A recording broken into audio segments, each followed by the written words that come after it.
भारतीय प्रतिभा का लोहा पूरी दुनिया मानती है और अब दुनिया के सबसे अमीर आदमी एलोन मस्क ने भी इस बात पर मोहर लगा दी है। दरअसल हाल ही में ट्विटर कंपनी के नए सीईओ पराग अग्रवाल को स्ट्राइप कंपनी के सीईओ पैट्रिक कोलिजन ने बधाई देते हुए लिखा कि गूगल, माइक्रोसॉफ्ट, अडोब, आईबीएम, पालो अल्टो नेटवर्क्स और अब ट्विटर जैसी ग्लोबल टेक्नोलॉजी कंपनियों की कमान भारतीय मूल के लोगों के हाथ में है।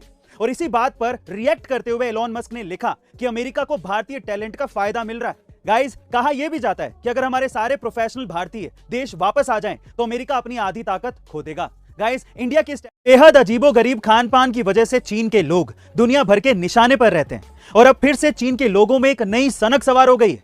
दरअसल चीन के लोग अब अपने बच्चों को मुर्गे के खून का इंजेक्शन लगवा रहे हैं। जी हाँ गाइस, आप ठीक सुन रहे हैं। चीन के लोगों का यह मानना है कि मुर्गे के खून का इंजेक्शन लगवाने से उनके बच्चों की स्वास्थ्य संबंधी सारी समस्याएं जड़ से खत्म हो जाएंगी। साथ ही इस इंजेक्शन से उनके बच्चों के शरीर में ताकत और उनकी बुद्धि का भी विकास होगा, जिससे उनके बच्चे सुपर किड बन जाएंगे। गाइस, आपको क्या लगता है कि चीन का ये एक्सपेरिमेंट फिर से कोई बड़ी मुश्किल खड़ी कर देगा? गाइस, जब आप अपनी गाड़ी से हाईवे के टोल प्लाजा से निकलते हैं तो आपसे टोल टैक्स लिया जाना एक आम बात है।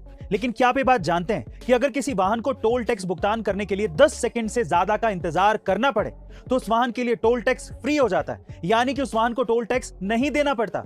जी हाँ गाइस, आप ठीक सुन रहे हैं। भारत सरकार के नियम के अनुसार अगर टोल प्लाजा पर किसी वाहन को 100 मीटर से ज्यादा का लंबा जाम मिले या फिर टोल टैक्स भरने के लिए 10 सेकंड से ज्यादा का वक्त लगे, इन दैट केस उस वाहन पर टोल टैक्स नहीं लगता। ऐसा इसलिए किया गया है ताकि टोल प्लाजा पर ट्रैफिक जाम ना लग पाए। गाइस, क्या इसके पहले तक यह नियम आप जानते थे?